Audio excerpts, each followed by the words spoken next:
Hello दोस्तों, international politics में आपका स्वागत है।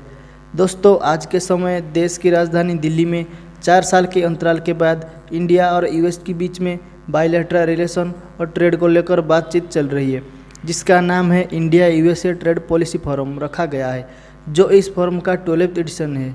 दोस्तों, इस फोरम में इंडिया की तरफ से commerce and industry, textiles, consumer affairs और food public distribution minister Piyush Goyal ने भाग लिया था और यूएस की तरफ से यूएस के ट्रेड रिप्रेजेंटेटिव एम्बेसडर कैथरीन ताई ने भाग लिया था। दोस्तों, फोरम में दोनों देशों के बीच इकोनॉमिक टाइज को नेक्स्ट हाई लेवल पर ले जाने और अपने व्यूज को एक्सचेंज करने की बात कही गई और दोनों देशों ने संभावित टारगेटेड टैरिफ कटौती पर सहमत हुए।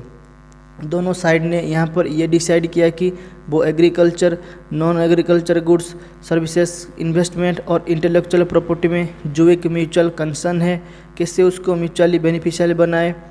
दोस्तों, इस आइडिया से दोनों देशों के फार्मर्स और बिजनेसेस कैसे लाभ उठाए सकते हैं, इसके बारे में बात हुई और बोथ कंट्रीज कैसे अपने मार्केट एक्सेस इशू को रिसॉल्व करेंगे, इस पर बातचीत हुई। दोस्तों, यहाँ पर दोनों देशों के बीच एक म्यूचुअल मार्केट एक्सेस के बारे में समझौता हुआ, जिसमें इंडियन प्रोडक्ट्स जैसे मैंगोज, ग्रेप्स, अनार और अनार के दानों के लिए यूएस की मार्केट फैसिलिटेट कराया जाएगा। सिमिलरली यूएस के लिए यूएस के प्रोडक्ट्स जैसे चेरीज, पोर्क प्रोडक्ट्स और जानवरों के चारों के लिए अल्फाल्फा घास के सामानों को इंडियन मार्केट के लिए फैसिलिटेट कराया जाएगा। दोस्तों, इसमें अमेरिका से आने वाली घनशील पदार्थों के साथ डिस्टिलेशन के सूखे अनाज जैसे उत्पादों के लिए बाजार पहुंच बढ़ाने और भारत से वाटर बफालो के मीट और जंगली पकड़े गए झींग के मार्केट में एक्सेस के बारे में डिस्कशन हुई। दोस्तों, यहाँ पर इंडियन साइड की तरफ से अमेरिका को इंडिया के लिए जीएसपी स्टेटस को रिस्टोरेशन करने की बात कही गई और कहा कि इससे दोनों देशों के बीच इंडस्ट्रीज को सप्लाई चेन में इंटीग्रेटिंग करने में आसानी होगी। दोस्तों, एक ऑफिशियल स्टेटमेंट से पता चला है कि अमेरिका ने इस पर सुटेबल कंसिडरेशन में नोट किया है। दोस्तों, इस फॉर्म में इंडिया और यूएस के बीच में totalisation agreement in the interest of workers के ऊपर भी बात हुई है, जिसमें दोनों देशों के वर्कर्स को एक सामाजिक सुरक्षा के ऊपर बातचीत करने की समझौता को आगे बढ़ाने की बात कही गई है। दोस्तों, ये टोटलाइजेशन एग्रीमेंट इंडिया और यूएस के बीच में पिछले 1 दशक से अधिक समय से चल रही है, जिसमें दोनों देशों के वर्कर्स को अपने रिटायरमेंट सेविंग्स को स्थानांतरित करने में अनुमति मिलेगी, जिसमें कमी विशेष रूप से अमेरिका में इंडियन आईटी वर्कर्स को प्रभावित करती है, जो अमेरिका में कानूनी सिक्योरिटी कंट्रीब्यूशन में बिलियंस ऑफ डॉलर्स का नुकसान करते हैं, जिसे वो अपने घर भी नहीं भेज सकते। दोस्तों, नेक्स्ट वीक होने वाले डब्ल्यूटीओ की मिनिस्टरियल मीटिंग के साथ इंडिया और यूएस ने मार्केट इकोनॉमीज के बीच एक साथ आकर एक ट्रांसपेरेंट ग्लोबल ट्रेडिंग सिस्टम बनाने की बात कही है।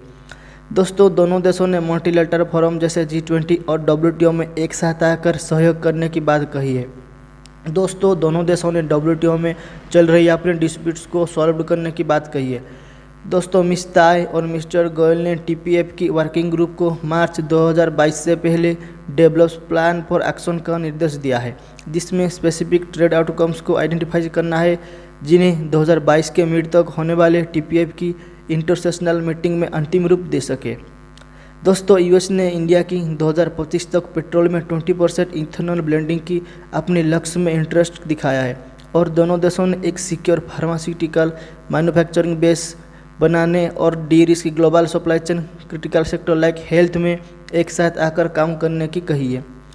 दोस्तों, इंडिया और यूएस ने इस फोरम में उन तरीकों पर चर्चा की है जिसमें कानूनी, नर्सिंग और अकाउंटेंसी सर्विस इन्वेस्टमेंट्स में वृद्धि की सुविधा कर सकती है। दोनों देशों ने इलेक्ट्रॉनिक पेमेंट और डिजिटल इकोनॉमी के बारे में बात कही है। दोस्तों, इंडिया ने पूरी तरह वैक्सीनेटेड इंडियंस को अमेरिका की ट्रैवल करने की परमिट को वेलकम किया है। दोस्तों, तो आज की वीडियो ये थी। अगर आपको वीडियो अच्छी लगी तो हमें कमेंट सेक्शन में ज़रूर बताना और चैनल को लाइक, शेयर और सब्सक्राइब जरूर करना। मिलते हैं अगले वीडियो के लिए, तब तक के लिए जय हिंद।